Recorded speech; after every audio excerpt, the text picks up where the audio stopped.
So, I was gonna come on to here and start off my Monday Night Raw review, which was a terrible show, by the way. It was awful. I was gonna start off my Monday Night Raw review by giving you guys an explanation as to why there was a gap in content from Thursday to Sunday. Because I usually try to put out at least one video in that gap. Simple reason, basically long story short, I was sick. I woke up on Thursday morning with no voice, and as you can see, it's slowly coming back. It's still not all back yet. But anyway, that was that. I had no voice, so I couldn't, of course, make any YouTube content. So I was going to kick off the review by giving you guys an explanation as to why I've been absent from YouTube as of late. But what I'm actually going to do is I'm going to start my Monday Night Raw review by demanding an explanation from WWE. Why, on your go-home show to your biggest pay-per-view of the year, this was the go-home show to WrestleMania, you decide to put on this shit? Really? You put this fucking shit on that we saw tonight. That is what you do for a go-home show. I don't even know. I don't know. Is the Monday Night Raw after WrestleMania gonna suck ass too? That's usually one of the better Raws of the year. That's usually the only Raw of the year that people have rave reviews about. What the fuck was this shit, man? Like, you have fans giving 3 hours of their time that they could be doing to do anything. They could be using that 3 hours to do anything. They could be using that 3 hours to clean up their house. They could be using that 3 hours to go out and buy groceries. They could be using that 3 hours to go out and hang out with their friends. I don't know, man. They could use that 3 hours for anything. But yet you give them this shit to fill their 3 hours on a Friday night. Unfucking believable. So this shit show, Raw for March the 27th, 2017, live from Philadelphia, Pennsylvania. First off, fuck you, Philly. Terrible crowd. Awful fucking crowd. For most of this show, this goddamn crowd was completely dead. And actually caused some of the segments and matches to go downhill purely by association because of this goddamn crowd. You know, due to the work on Monday Night Raw, considering this is the go-home show to WrestleMania, I am invested in 3 matches on the show, and only one of them comes from Raw. The other 2 come from SmackDown. I'm invested in AJ Styles versus Shane McMahon with the work that they've done over the last few weeks. I'm invested with Bray Wyatt and Randy Orton purely because of their work over the last several months. You know, and I am invested in... I am invested in Triple H versus Seth Rollins. That's the only match from Raw that I give 2 shits about at all, because of the work that Hunter and Seth Rollins have been doing the last several weeks leading up to the match. Those are the matches that I'm interested in, and that's pretty much it. You know, so I'm invested in nothing else on the show, and nothing on this show caused me to get invested in anything other than that one match at all, outside of the segment with Triple H and Seth Rollins, but that's the only match that I am invested in whatsoever. So anyway, Undertaker, started the show messing with the intro music in the middle of the little WWE intro where like they have pictures of legends popping up with the fireworks and shit in the background. The WWE intro that you hear at the beginning of every show. That cut out in the middle, and the Undertaker's music started playing, and there were graveyard scenes in the background. So that was a very ominous start to the show. Taker clearly starting to play mind games with Roman Reigns, and this feud would actually heat up big time later in the show, and I actually somewhat enjoyed the segment as well. Bayley opens the show proper, gets a cold reaction. Again, fuck you, Philadelphia. In comparison to the reactions that Bayley was getting while she was down in NXT, this is not worth jack shit. You know, like, close to 20,000 people in a goddamn arena can't match the reaction of, like, several hundred people inside Full Sail. That's lame. That sucks. So Bayley opens the show, and actually, I noticed something with Byron Saxton on his commentary capabilities, because I was going back and watching old NXT takeovers. So I went back and I watched like NXT Takeover Respect, NXT Takeover London from December 2015. You know, I watched all those. And whenever Byron Saxton was on commentary, and he was actually good. He was easier to deal with, you know, because he wasn't playing a goddamn gay-ass fucking baby commentator. And I don't mean baby as in baby face. I mean baby as in, like, he is a goddamn whining baby. He is a goddamn child on Monday Night Raw. Whereas down in NXT, he was taking the commentary very, very seriously. You know, he was alongside Rich Brennan and Corey Graves and, you know, even Tom Phillips for a little bit there as well after Rich Brennan got released. But he was down there doing commentary, and I actually didn't mind him. I actually liked Byron Saxton a lot on commentary. But just like on Raw, I can't stand the fucking guy. You know, he gets behind these guys like Bayley and the New Day, and every time that Bayley and the New Day come out, you're like, oh fuck, plug your ears, because goddamn Byron Saxton is about to give his fucking input on these people. And it sucks because you can tell that it's so pushed, it's so forced, it's not genuine from Byron Saxton. So I don't like Byron Saxton as a commentator very much on Monday Night Raw. He's not that good. So anyway, Corey says that the Queen will regain her throne in 6 nights at WrestleMania in the Fatal 4-Way Elimination match, speaking of Charlotte. Bayley with a scripted-ass fucking bullshit promo talking about her and her friends sitting at home, gathering up money, begging their parents to order WrestleMania, but now she's not gonna be sitting at home wanting to, you know, order WrestleMania. She's gonna be at WrestleMania, and she points at the fucking sign. It's always the goddamn sign, isn't it, with these fucking people? It is always the damn sign. Let's see. Then Charlotte's music hits. She actually got legit heat and boos tonight, which I thought was good. I mean, like, if you're a heel, then you got to be getting heat and boos, and she was getting that tonight. So, I mean, you can't deny that whatever she was doing, wasn't working. So, let's see. Hang on, I'm sorry. I lost my place in my notes. Normally, here's where I am. I got caught up. Sorry, I'm just gone right now. Charlotte, like I said, she normally gets very mixed reactions, but tonight it was legit heat and boos. She tells Bayley to get out of her cloud of dreams, says that Sasha found a way through Bayley to get back into the title picture, calls Bayley simply a fangirl in a woman's world, says that she would still be the champ if not for Sasha. Good goddamn point. I love it whenever heels have legit reason to be pissed, because then you're just like, hey, I back you up on that, 100%. And Charlotte has legit reason to get pissed, because she would genuinely probably still be the women's champion if not for Sasha, because Sasha was the one that was causing it to hot potato back and forth. So Charlotte says that she will walk out the 5-time women's champion, and Bayley will walk away with no friends, no title, and no future. She shows an old tweet from NXT when Bayley beat Charlotte, and Sasha said, keep your friends close and your enemies closer. And then the crowd started chanting CM Punk. Again, fuck you, Philadelphia. Wrong time. Not a good goddamn time for CM Punk chants. She said that Sasha only cares about titles and not friendships. Tells Bayley to look in the mirror because Sasha is waiting to stab Bayley in the back. Then Sasha's music hits, and she says she feels like she hears the same shit every week. 'Cause you do. 'Cause you 3 are the fucking division. So of course you're gonna hear the same shit every week. 'Cause you 3 plus Nia Jax are the goddamn division. I don't get it. It was like, oh, well, I hear the same stuff every week. Yeah, you do.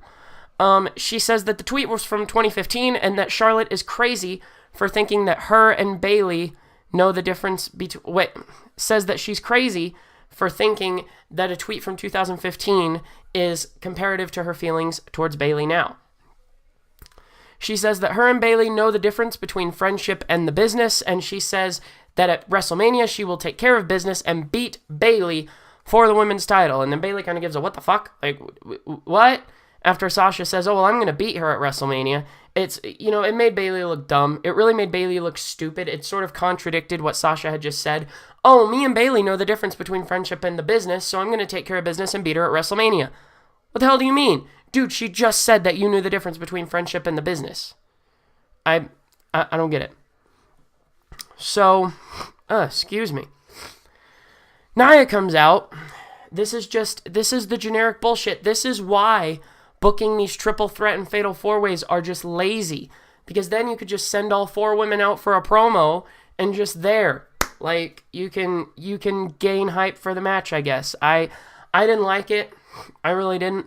Nia says that the names of all three women and says that that's all she's heard since she came on Raw. Because you're looking at the entire fucking division. Are you goddamn blind? You are looking at the entire division standing right there in front of you in the ring. That is the division. 3 and 4 women does not make a division. I actually had a good idea, man, for this match at WrestleMania because it's a fatal 4-way elimination match. I could see a Mania upset here. I really could. Actually, hang on. I'm gonna get to the end of my notes on this segment, and then I'll explain that idea. So she says that they're so cute with their high school drama and handing the titles back and forth. Excuse me. Then calls their title trading pathetic. Says that at WrestleMania she'll eliminate all of them and the title will have a permanent home. Charlotte says that the only reason Nia is in this match is to give Sasha a reason not to care about Bayley anymore. Sasha hits Charlotte and a brawl breaks out. And then they had a tag team match after this. But here's my idea for WrestleMania. I could legitimately see an upset here. I could realistically see Nia Jax walking out as the women's champion. I would say you have Charlotte be eliminated first. And then it's down to Bayley, Nia Jax, and Sasha Banks. You have Sasha Banks turn on Bayley and start to double team her with Nia Jax. That way you effectively turn Sasha heel, right? So then you have Sasha Banks eliminate Bayley as a heel. Maybe have Nia Jax assist her in the pin or something, get some major heat on her. You have Bayley eliminated, and then it comes down to Sasha and Nia Jax. And then you have Nia Jax beat Sasha on a weak move, nothing to make it look like an emphatic win over Nia Jax, over Sasha Banks, and then you have Nia Jax win the women's championship and walk out as the women's champion. Then you have Sasha stand up and hold Nia Jax's hand high in the middle of the ring, therefore putting them together. And then here's what I'm thinking. You just recently turned Dana Brooke face, and you were having her get some major face pops, whenever you had her turn on Charlotte. So Dana Brooke is effectively a face now. And then you have Emma coming back. Why not have Emma come back as a face along with Dana Brooke and then align those two with Bayley as baby faces and then have the 3 baby faces have a 3-on-3 sort of like women's, I don't necessarily want to say stable face-off, but because, you don't want too many stables on a single brand, but I feel like this could work. If you had Nia, Sasha, and Charlotte going against Emma, Dana, and Bayley. I feel like it could work. I just booked a women's division feud, and it took all of like 5 minutes. But yet WWE can't book a decent women's feud, while thinking through like 5 months.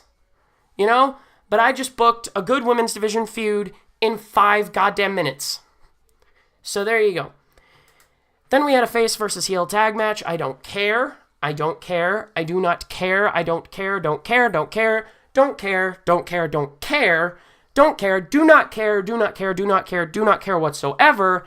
Don't care at all. Do not care 1 iota. I don't care. This match shouldn't be happening anyway.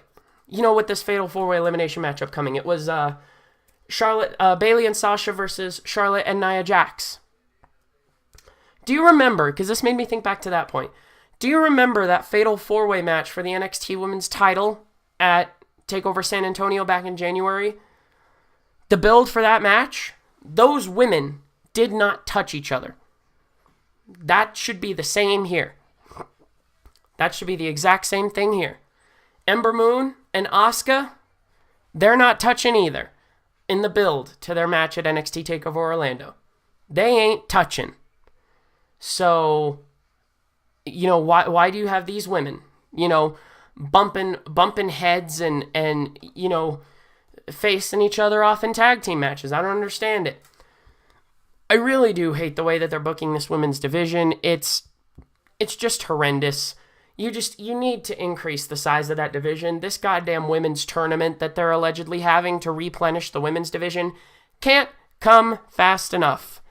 Honestly, you know what? I went off and was doing other shit during most of this match. I was playing with my dog. I was getting my dog his dinner. I was just, I was doing pretty much anything but watching this match.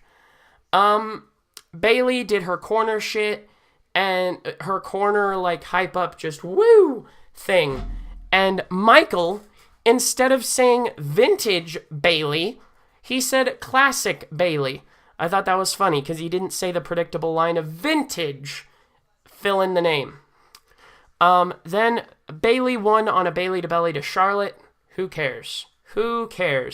And I hate how Michael Cole calls it the belly to Bayley, or sometimes he simply just calls it the belly to belly.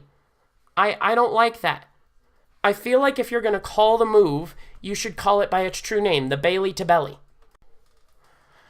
But yeah, I feel like he should just call it the Bayley to belly. Just leave it there. Don't try to call it the belly to Bayley or just the belly to belly by Bayley. Just call it the Bayley to belly. That's what her finishing move is called. It's called the Bayley to belly. Come on now. Then Nia Jax after the match just blasts everyone in the ring. She grabs the title. She's holding it high above her head, man. I liked this. I liked the way that this ended. I could definitely see a WrestleMania upset from Nia Jax in this match. Then we had a very scary backstage segment, and the reasoning for that is because they started on the Andre the Giant Memorial Battle Royal trophy and then panned over to Charlie Caruso talking to Sami Zayn, and I was like, oh dear fucking Christ. Sami Zayn, do not enter yourself into the Andre the Giant Memorial Jobber Royal. Please do not. Then he fucking entered himself into it. Jesus Christ. He went on this promo talking about how Mick Foley wanted him to stand up for the small guys and the guys who weren't the stereotypical company guys. So he's entering himself into the Andre Jobber Royal. Then Steph comes in with her ear-bleeding, screeching voice, and she says that Sami Zayn has to earn his way into the Andre the Giant Battle Royal, can't just announce himself for it, by fighting Kevin Owens, and his employment with Raw is on the line. That's where I kind of got interested in this, because I was hoping and begging and praying that Sami Zayn would lose, to where he can finally go over to SmackDown. But this is Raw we're talking about. Next, we had a match between Austin Aries and Noam Dar. And dear God, speaking of how the mighty hath fallen, look at Noam Dar. Over in the UK, Noam Dar was a singles champion in several different wrestling promotions. You're talking freaking PCW and ICW. I think he was a singles champ in ICW, I believe. But he was a singles champion in the UK before coming to WWE. And he was putting on damn good matches in the Cruiserweight Classic. And now look at him. Now look what the fuck he's doing. He's out with Alicia Fox, intentionally mispronouncing her name to make it sound like fucks. And he's losing in squash matches. I hate this, Austin Aries chants from the crowd, drop kicks him, then goes to commercial. How am I meant to give a shit about a match whenever you put in a commercial 20 seconds into it? I don't get it. There was one memorable line on commentary. Neville says that the match with Aries won't be the dream match that everyone is saying it will be, because everyone's saying, oh, this is going to be a dream match. It's going to be the match of the night. They could go 20 minutes, half an hour. This could be the best match on the card. He says it will not be the dream match that everyone's saying it will be. It will simply be run-of-the-mill for the king of the cruiserweights. And then Aries wins on the last Chancery, points at Neville, blah, blah, blah. Excuse me. We came back from commercial to see Undertaker walking through a graveyard. Michael asks if he could be digging a new yard for Roman. Dear God. I'm going to ask this question again. When did Roman Reigns take control of the yard? It's always going to be Undertaker's yard. Shut the fuck up. Then Seth Rollins comes out on the crutch. Again, I doubt that he's even injured at all, especially considering that his limp looks a bit overdone, considering that he should be near the end of the rehab process of the legit injury that he had. You know, he should be like right on the cusp of being able to return to the ring, so you'd think that he'd be walking without a crutch. So I don't think he's even injured at all. I think it should be fine, but this was the contract signing for the Hold Harmless agreement. Let's see. Triple H comes out with the Hold Harmless agreement. Basically means that he can't sue if anything happens, but Triple H can also do whatever he wants. And this is where I kind of got an idea of how to put the final piece of the puzzle in with this whole Triple H stable thing that looks like is happening. Because you've got Kevin Owens and Samoa Joe surmising, and both of them are under Triple H's, both under the auspices of Triple H, and Triple H has been, teaming with them on the house show circuit and all that stuff. So, I'm thinking that there could legitimately be a really good faction here coming up. And here's my idea for adding the third man. You have the match at WrestleMania. You have that match at WrestleMania. You have Triple H versus Seth Rollins. You have Rollins being the overcoming babyface, trying to overcome the odds of Triple H. He beats down Seth Rollins. Then he has Samoa Joe and Kevin Owens both come out and then, start to, do his bidding for him, start to beat the shit out of Seth Rollins. Then they finally stop.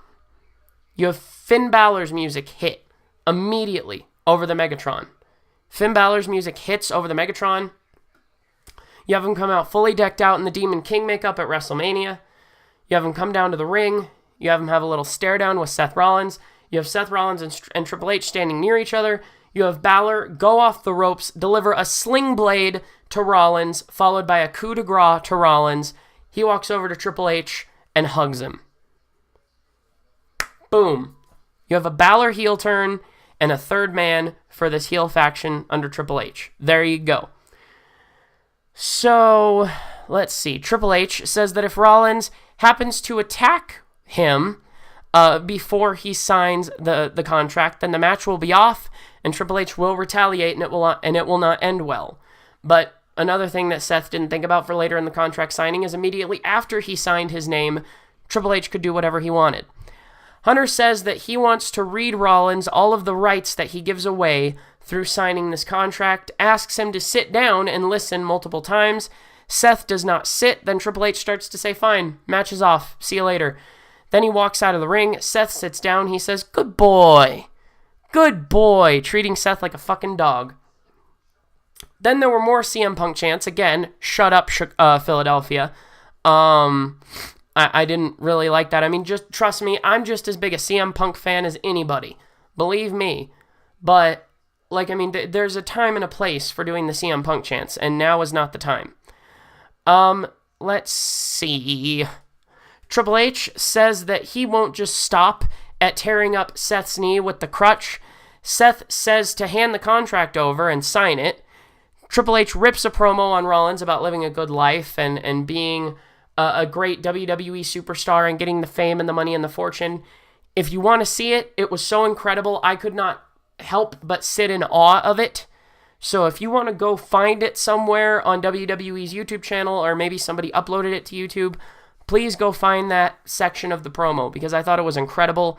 And again, I couldn't even write anything down on it because I just sat there dumbfounded and in awe. Then says that when he walks into the Ultimate Thrill ride, he won't be so thrilled because it'll be a ride right back down to Birmingham, where they could patch up his knee to where he could maybe wrestle a couple of more matches for a couple hundred people in the Armory somewhere. Getting some nice heat there. says that he'll sign the contract, but says Seth is the one-legged man in an ass-kicking contest, and says that if he doesn't sign the contract, then he doesn't walk into Mania for a second year in a row, and if he does sign the contract, then he walks into Mania, but he ain't walking out. Then Seth says it was the same shit that he got into, says that this was the same shit that he got into 3 years ago, says that he liked who he was before he met Triple H, and says that he didn't mind wrestling for a hot dog and a handshake back in the day down at the Pennsylvania Air Force Armory or whatever he called it. He says that says that this isn't about a match at WrestleMania, says that it's about redemption, says that he gave up everything to stand next to him, and for what?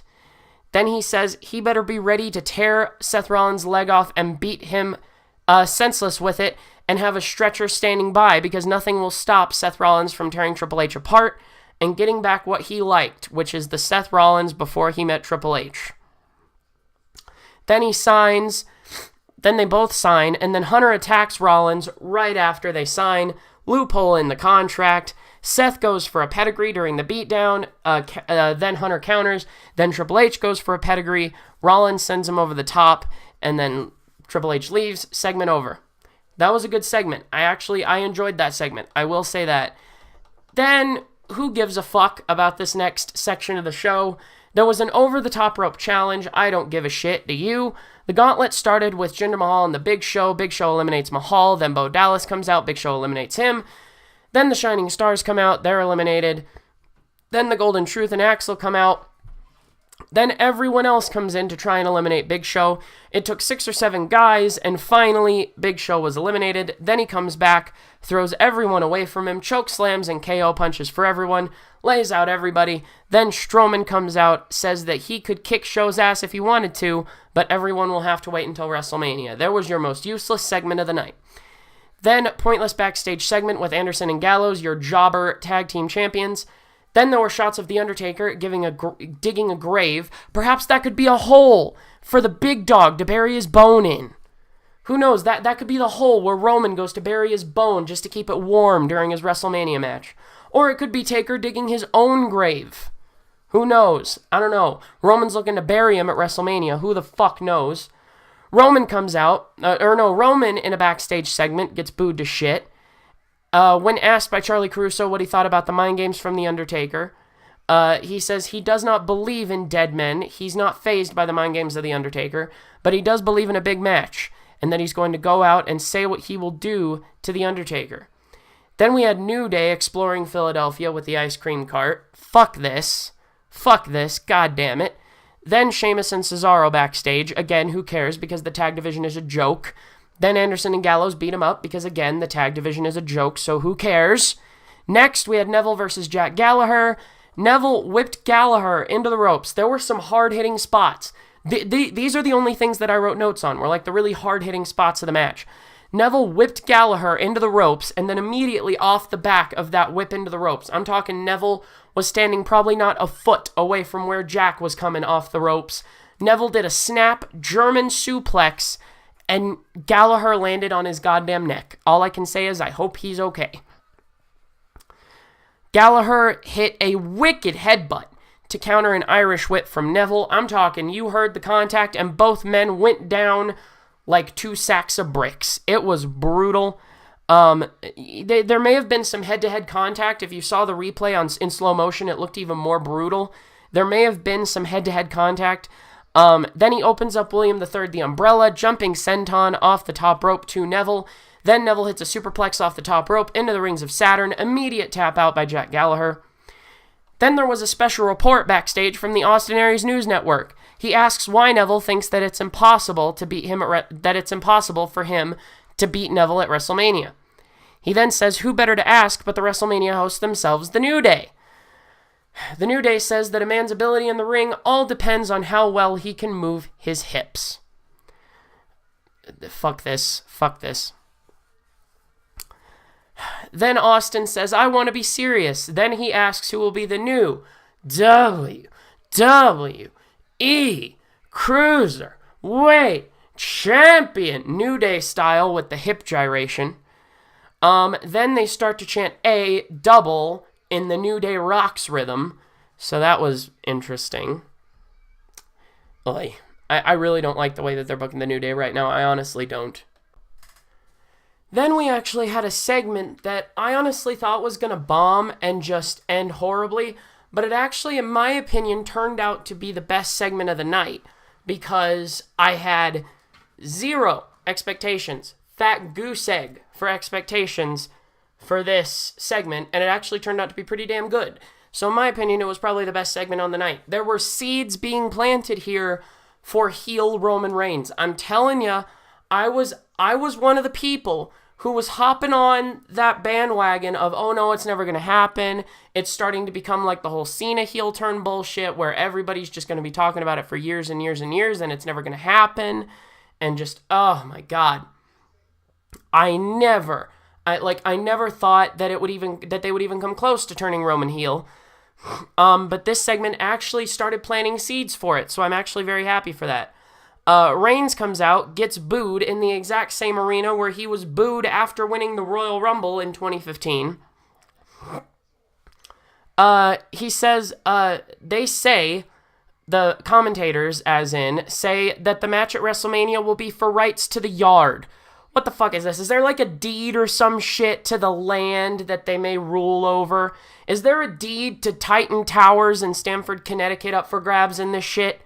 Because, seriously, why do you need to fight for rights to the yard whenever it will only be one man's yard forever? I don't get it. So, I heard one person cheering for Roman, and it was a very womanly sounding voice, and a lot of people booing for him. The one boo was enhanced. The one cheer was enhanced. And the boos were, of course, deafened as usual. Roman sucks chants began. Then the woman started cheering again, and everyone else boos him. Then everyone boos him louder when he mentions the 2015 Royal Rumble. More boos when he mentions that he headlined WrestleMania twice. Says that he thought that that was the biggest moment of his career, but now he faces The Undertaker at WrestleMania. He then says he will do what no one else could do, and that is put the dead man down. Says that he doesn't care what anyone says. He doesn't care... Doesn't care about what anyone says. Doesn't care about Cena or Goldberg or Brock Lesnar. And sure as hell... And then Undertaker chants started roaring out. And then he says he sure as hell doesn't care about The Undertaker because this is his time now. And this is where, I started noticing they might be planting the seeds for a heel turn here. Very heel sounding. Says that the sold out arena in his house, says that night's sold out arena, was his house, and that this is his yard now. So, then Taker's music hits, and his voice comes through over the Megatron, or through the arena speaker system, and then a graveyard comes up on the Megatron. He says Roman made a grave mistake, and that it is still his yard, and he dug a special corner of hell out for Roman. Says that the ultimate thrill ride will be Roman's last ride. Says that Roman at Mania will, and then his eyes rolled back. The gongs went off. He literally, that's what he said. He goes, Roman, you will, and then the eyes roll back, the lights go off, gong sounds for probably about a minute or so. Then Taker shows up behind Roman in the ring, then says Roman will rest in peace at WrestleMania, then causes the lights to go down the opposite way that he causes them to go up on his way to the ring. I thought that was cool. I really did. I thought that was actually a decent segment, so I'll give it that. Then we had Enzo in the ring with Cass. They got the crowd hyped with their normal over promo shit. Just as they're about to do the soft mic spot, Gallows and Anderson come down. Then Sheamus and Cesaro blast Anderson and Gallows in the back with a ladder. Then there was a double team on Cass in the ring with the ladder. Then Cass countered the ladder and started making his comeback against Sheamus and Cesaro. Then Anderson and Gallows double team Cass and then destroy Enzo. I'm talking they freaking knocked Enzo off the top rope and he went tumble into the floor. And they stand tall as champs for a change because they've been laying down a lot recently got buried by Roman Reigns. They've been losing on almost a weekly basis as champs. So finally, again, too little too late, WWE. Too little too fucking late. You have your champs standing tall for a change. Then we had Kevin Owens in a backstage segment with Charlie Caruso. Charlie says that he will face Sami Zayn tonight and another former friend at WrestleMania. Then Kevin Owens says that he will not be facing a former friend at Mania because Y2J was never his friend to begin with. He admits that he was a Chris Jericho fan, but he says that he would have never been one if he knew Chris Jericho then the way that he knew him now. Says that he wants to be the guy to get rid of Sami for good, and says that at the Ultimate Thrill Ride, it will be Chris Jericho's ultimate demise. Then we had the most boring segment of the night. They basically went down a laundry list of all the matches taking place at WrestleMania. Blah, blah, blah. Like I said, there's 14 to 16 matches on the card, and I actually give a shit about 3. So that's a pretty bad ratio. Then we had Kevin Owens versus Sami Zayn in an ODQ match. I wanted Sami to lose. I really did. He deserves to go to SmackDown for a career rebirth, but knowing WWE, I wasn't so sure. Kevin Owens immediately goes to work on Sami, and then Sami got a couple of big hits in early, notably a big clothesline. They took it outside. They took it into the crowd. They took it onto the stage. This match was going everywhere. Kevin Owens was beating the shit out of Sami. Then Sami countered his cannonball into the corner, into the exploder suplex into the corner, and Kevin Owens landed smack on his fucking head. On the exploder suplex. I genuinely, I thought Kevin Owens might have been knocked out. So then, what the hell? Oh, yeah, okay. Then, Sami countered the cannonball into exploder suplex into the corner. Then Kevin Owens landed smack on his head. Then Sami did his tornado DDT in between the ropes. Then went for a haluva kick. KO countered with a super kick right on the button for a 2 count. Then Owens, I almost said Roman there, fuck my life. Then Owens did a follow-up frog splash right after for a 2 3/4. Then Sami Zayn hit a blue thunder bomb for a 2.5.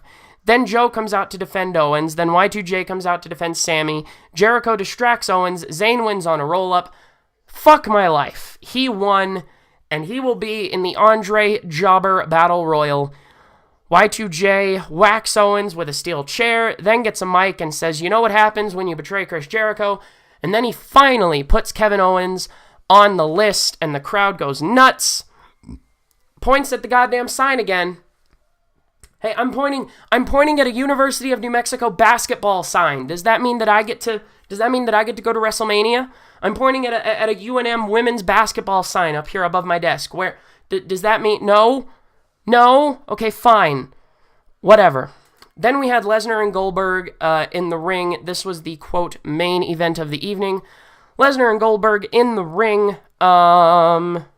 It started at 9, so I knew that this was going to be pretty short and sweet, except they actually went longer than they usually do after 9 o'clock. They usually go till about 7 or 8 after. This time they went till 12 after or 13 after on, for Raw. So I thought it was very interesting that they went longer than usual. But Lesnar and Goldberg with their face-off. Paul Heyman is out there, says that his ultimate extremist, because the Philadelphia crowd was chanting ECW, because it's goddamn Philadelphia, says that his ultimate extremist will derail Goldberg's ultimate thrill ride this Sunday. Then it happened again. What happened last week or the week before, whenever I talked about it on my Raw review, where one part of the crowd was booing another part of the crowd for chanting Goldberg, that happened again tonight, which I thought was interesting. Then there were chants of Suplex City, which made Brock smile. I thought that was fucking hilarious, that Brock actually smiled at the Suplex City chants. Then he says that the Universal title means you are the one. Then I loved this part. I love this part so goddamn much. He says, having the Universal title means you are the one, and what he was about to say was you are the one on Monday Night Raw. But then he says, this means you are the one, which is a number that Brock is familiar with at WrestleMania. And then you hear the crowd start to rumble just a little bit when he mentioned the 1 at WrestleMania, implying the 1 in 21-1 when he beat The Undertaker's streak. Then you hear the crowd start to rumble. Then Heyman goes, yeah, boo, beat you to it. Dude, I love that. That was probably my favorite line of the night. Probably my favorite line of the month right now. That was incredible. Boo, beat you to it from Paul Heyman. I love it. He says that you're the one on Monday Night Raw. Then he compares Goldberg to Sting in regards to being a WCW legend or just a legend to come to WWE. Then he says he did what Sting could not, which is win a world title. Says that he has respect for Goldberg and that he is the man. But then says Goldberg will be going to Suplex City this Sunday. Says that they should rename WrestleMania, they should rename the show to WrestleMania 33, The Death of a Superhero. He says that Brock doesn't fear the spear and that this Sunday he won't survive the F5. So you see what what Heyman did there. He made the things rhyme. That was fun. Says that he's not going to fear the spear, that this Sunday Goldberg will not survive the F5. Goldberg comes out with a mic in his pocket, which is weird. He takes it out. Now the Goldberg chants are really up and going, mixed with a few boos in there.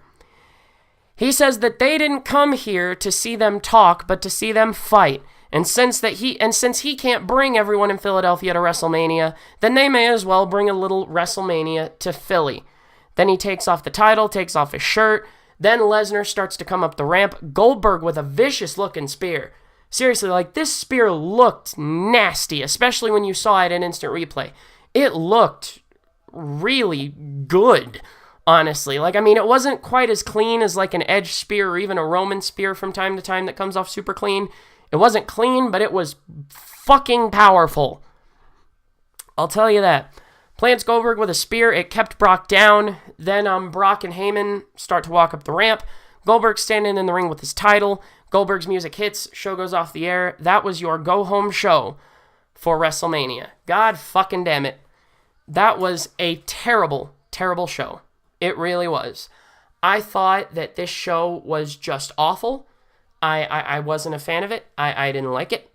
So anyway, regardless, thank you guys so much for watching this Monday Night Raw review for the go-home show for WrestleMania. If you missed any of my other content for the week, I got playlists down below. You can watch last week's Raw review, last week's SmackDown review. You can watch last week's NXT review. You can also watch tomorrow's SmackDown review and Wednesday's NXT review for SmackDown's go-home show for WrestleMania and NXT's go-home show for NXT TakeOver Orlando. Thursday, I plan to do NXT TakeOver Orlando preview and predictions. And Friday, I plan on uploading my WrestleMania preview and predictions. And then on Sunday, the review might be up just a little bit late because I got a friend who's wanting to come over and watch WrestleMania with me. So I got to make sure that, he can get home all right and whatever. So the review will be up a little bit late. But regardless, tune back here on tomorrow for SmackDown Live review. Tune back in here Wednesday for NXT review. Tune back in Thursday for NXT TakeOver Orlando predictions, and Friday for WrestleMania predictions. And also maybe if there's any news and rumors that breaks regarding WrestleMania in between now and then, I'll put up a video for those as well. But regardless, and also, wait a minute, if you want to check out my Pro Wrestling Crate video, which is where I got this Ricochet shirt from, my Pro Wrestling Crate video that I uploaded before last week's Raw review, you can go and check that out. I'll leave it linked in the description. And also, you can also go to my other wrestling content playlist on my channel to find it if you wish. And also, I will try to put my unique referral link for Pro Wrestling Crate down below. If you guys want to help me out with that, then that would be greatly appreciated. You can go on, order your Pro Wrestling Crate, and it helps me out a little bit, man. It gives me a little bit of a kickback when it comes to Pro Wrestling Crate. So thank you guys so much for that. Thank you for the support on the channel. I hope you can understand why there was that gap in content late last week. I was just really sick. But anyway, I hope you guys enjoyed. Hit that like button down below if you enjoyed. Comment. Let me know how big of a dumpster fire you thought Monday Night Raw was this week. And tell me how bad you think WrestleMania is going to be. But anyway, thank you guys so much for watching. That's all from me. You keep yourself safe, and I'll see you at a later date.